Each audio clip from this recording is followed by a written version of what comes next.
US President Donald Trump has officially signed an executive order freezing financial aid to South Africa.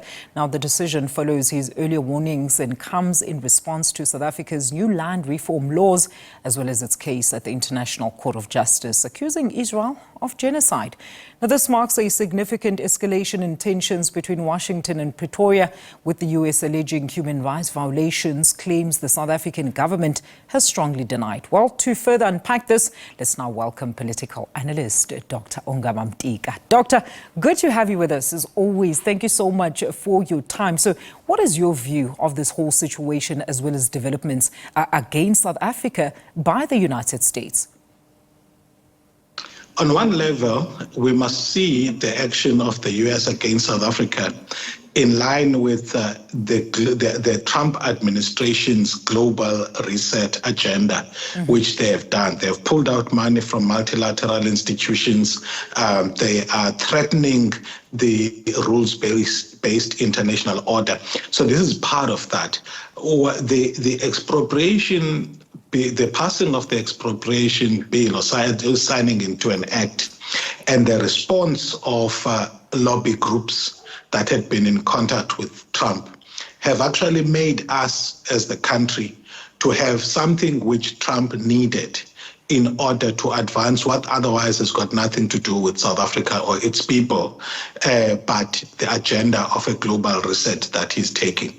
When it comes to the case at the International Court of Justice, people mistake the general politics of the ANC with the what we've come to be used to in South Africa, that we are able to take to settle political scores in courts of law. And what that does is it's part of the political process. So if the ANC perceived that they wouldn't gain significant traction directly engaging with Israel, and they took a court to a international criminal court, in South Africa, that's the ordinary course of conducting politics. It's not something which is not unrelated. So the chance that they are given is to go prove themselves on allegations that are specific. Contrary to that approach, by the way, Donald Trump, what he's doing is trying to use innuendo, unfounded claims, as well as lies, to take political action. South Africa, on the other hand, has brought a legitimate case before that institution, and that case can only be judged on the basis of the facts before the judge is there.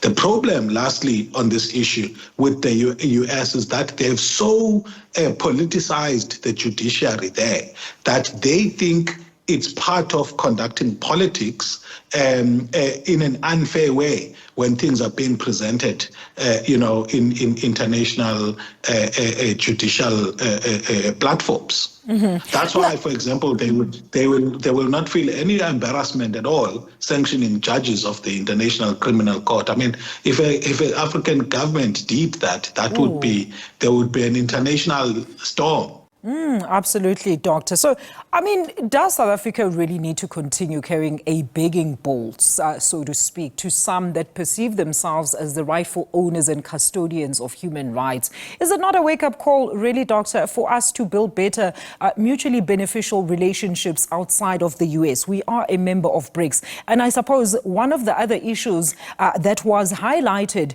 in this executive order was our continued relationship with Russia. Yeah, so the US's generosity throughout the world is appreciated. Sources of funding are always appreciated. So we cannot approach the threat to withdraw funding with an arrogant response. Yeah, however, though, the underlying principle in what you're saying is that as a country that is rich in mineral resources, that has got untapped potential in tourism and other key economic sectors, we should not be a country that has to depend on others to fund some critical programs. Exactly. I know that the minister has said that it's the scale of it is such that we can be able to continue, but the budgetary constraints on our fiscus there will be greater challenges, because we've got student funding, we've got healthcare, a crumbling infrastructure to fund. So it's always appreciated. But what we would need is more leadership that is effective in order to raise money and make sure our economy grows, than just an arrogant response. You go with your aid, we'll be fine. We won't be fine. We will only be fine if our leaders prioritize doing the right thing so that we get those sources of funding for the fiscus. But then is this not somehow being dictated to upon our internal policies then, Doctor? Yeah. So the U.S. has become, synonymous with coercive diplomacy. This is something they did throughout the Cold War. This is something that even economic project finance, mega project finance was used for, and John Perkins called it the economic hitman, tendency. It's been used as a tool. And in fact, I beg your pardon? I'm saying it's been used as a tool against us, Doctor, so to speak. It's used as a tool. So strange enough, the work of Donald Trump is actually showing that even aid itself, by the way, is not neutral in terms of its use as a tool from a U.S. security, national security imperatives, or in fact toppling foreign governments. But South Africa should not sell its soul by taking money as a carrot to take policy which otherwise makes sense domestically. And quite frankly, there is nothing about this act that suggests what the lobby groups are saying, that it has created an instrument, or has availed an instrument in the hands of the South African government to expropriate huge amounts of land without compensation.